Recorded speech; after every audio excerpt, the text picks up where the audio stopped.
आदरणीय अध्यक्ष महोदय जी, मैं नियम 72(1) के तहत इस विधेयक को पुनर्स्थापित करने पर अपनी सख्त आपत्ति दर्ज करना चाहती हूँ। महात्मा गांधी ग्रामीण रोजगार गारंटी कानून पिछले 20 सालों से ग्रामीण भारत को रोजगार देने में और ग्रामीण अर्थव्यवस्था को मजबूत बनाने में सक्षम रहा है। ये एक इतना क्रांतिकारी कानून है कि जब इसको बनाया गया तो सदन के सभी राजनीतिक दलों ने इससे पूरी सहमति दी। इसके द्वारा 100 दिन का रोजगार इस देश के गरीब से गरीब लोगों को मिलता है, हमारे गरीब से गरीब भाई बहनों को। हम सब जनप्रतिनिधि हैं महोदय, जब हम अपने अपने क्षेत्रों में जाते हैं, आप भी जानते हैं, दूर दूर से हमें दिख जाता है कि मनरेगा का कौन मजदूर है। सबसे गरीब होता है, चेहरे पे झुर्रियाँ होती हैं, हाथ मिलाए तो सर हाथ पत्थरों की तरह। हाँ सर, मैं कर रही हूँ, पहुँच रही हूँ, मुझे पहुँचने दीजिए। नहीं, 1 मिनट लूंगी, मुझे पहुँचने दीजिए। सर, उनके हाथ पत्थरों की तरह कठोर होते हैं क्योंकि इतनी मजदूरी करते हैं। तो सर, मेरा जो इस बिल पर ऑब्जेक्शन है, सर, ये जो कानून है इसके तहत हमारे गरीब भाई बहनों को जो रोजगार की कानूनी गारंटी मिलती है, जो अधिकार मिलता है, वह इस योजना में मांग के आधार पर संचालित होता है। मतलब जहां जहां रोजगार की मांग है वहां इस योजना द्वारा 100 दिनों का रोजगार अनिवार्य है, देना अनिवार्य है।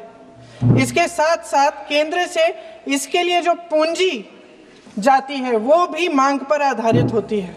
यानी कि इस योजना के लिए जितने पैसे जहां भेजने हैं, कितने भेजने हैं, वह जमीनी परिस्थितियों पर आधारित होता है और मांग के आधार पर निर्धारित होता है।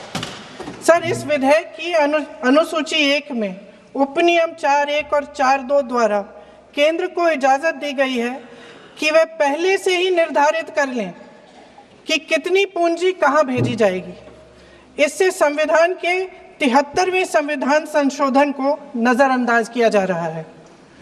सर महोदय, इसके जरिए ग्राम सभाओं को इस योजना की मांग की जमीनी परिस्थितियों के आधार पर तय करने का पूरा अधिकार दिया जाता था। आज वो अधिकार कमजोर किया जा रहा है। सर, आखिर बात है, 1 मिनट, जब आप इस पे पूरी डिटेल चर्चा हो तो आप डिटेल बोलना। इस पे आपकी पार्टी शुरुआत है सर, अभी एक शुरुआत है। सर, जो हमारे संविधान की जो मूल भावना है कि हर एक व्यक्ति के हाथों में शक्ति होनी चाहिए, वही मूल भावना पंचायती राज में है और उस मूल भावना के विरोध है ये जो अधिनियम, जो ये विधेयक आ रहा है। सर, इस विधेयक के जो प्रबंधन है, जिससे रोजगार का जो अधिकार है, कानूनी अधिकार है, वो कमजोर हो रहा है, वो हमारे संविधान के विपरीत है। सर, ये हमारे इसी सदन ने ये कानून बनाया और इसी सदन ने ये अधिकार जनता को दिया है। ओके। सर, एक और है सर, महात्मा गांधी मनरेगा में 90% अनुदान केंद्र से आता था। इस विधेयक द्वारा ज्यादातर प्रदेशों में अब 60% आएगा, इसको घटाया गया है। ओके। सर, इससे प्रदेशों की अर्थव्यवस्था पर बहुत भार होगी और खास तौर से ये वे प्रदेश जिनकी अर्थव्यवस्था पहले से ही केंद्र की ओर से जीएसटी के बकाये के इंतजार में है। ओके, माननीय सदस्य। हो गया। सर, इस विधेयक द्वारा केंद्र का नियंत्रण बढ़ाया जा रहा है और जिम्मेदारी घटाई जा रही है। सर, जो 100 दिन का अधिकार आपने 125 करने की बात की है, लेकिन इसमें वेतन की बढ़ोतरी, आपकी जो मजदूरी की बढ़ोतरी है, इसकी कोई बात नहीं है। माननीय सदस्यों।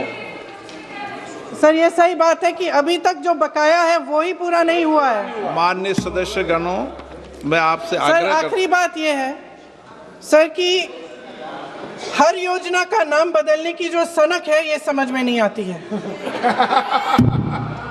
सर जब जब ये किया जाता है तो सरकार केंद्र को पैसे खर्चने पड़ते हैं। माननीय सदस्यों, मैं आपसे आग्रह करता हूं, ये सर आप पोस्टर रख दे नीचे। मैं ये रख दूं? नहीं, आप पीछे वाले माननीय सदस्य, आप 72 में नियम में विरोध कर दें आप। सर आखिरी पॉइंट है कि बिना चर्चा के, बिना इस सदन की सलाह लिए इस तरह से जल्दी में विधेयक को पास नहीं होना चाहिए। सर ये विधेयक वापस लिया जाना चाहिए। इसके बदले में सरकार को एक नया विधेयक पेश करना चाहिए। खत्म करूं? महात्मा गांधी जी मेरे परिवार के नहीं थे, लेकिन मेरे परिवार जैसे ही हैं और इस पूरे देश की यही भावना है sir. No, very good sir इस पूरे देश की यही भावना है। नो, माननीय सर आखिरी बात यह है कि गहन जांच पड़ताल और व्यापक चर्चा के लिए इसे कम से कम स्थायी समिति के पास भेजा जाना चाहिए और कोई विधायक किसी की निजी महत्वाकांक्षा, सनक और पूर्वाग्रहों के आधार पर न तो पेश होना चाहिए और न ही पास होना चाहिए। धन्यवाद। माननीय सदस्यगण, मैं किसी भी माननीय सदस्य को बीच में नहीं रोकना चाहता, लेकिन सदन नियमों प्रक्रिया से चलता है, नहीं तो फिर माननीय सदस्य सदन के बाहर कहेंगे कि हमें माननीय अध्यक्ष ने बोलने नहीं दिया। सदन नियम प्रक्रियाओं से चलता है और नियम 72 सब माननीय सदस्यों ने पढ़ रखे हैं, इसलिए मैं सभी माननीय सदस्यों से आग्रह करूंगा कि मैं सबको मौका दूंगा, लेकिन नियम 72 के अंतर्गत विषयों पर ही अपनी बात को फोकस रखें। जब इस पर डिटेल चर्चा होगी तो आप अपनी विस्तृत चर्चा उस विषय पर कर सकते हैं। श्री शौकत राय जी।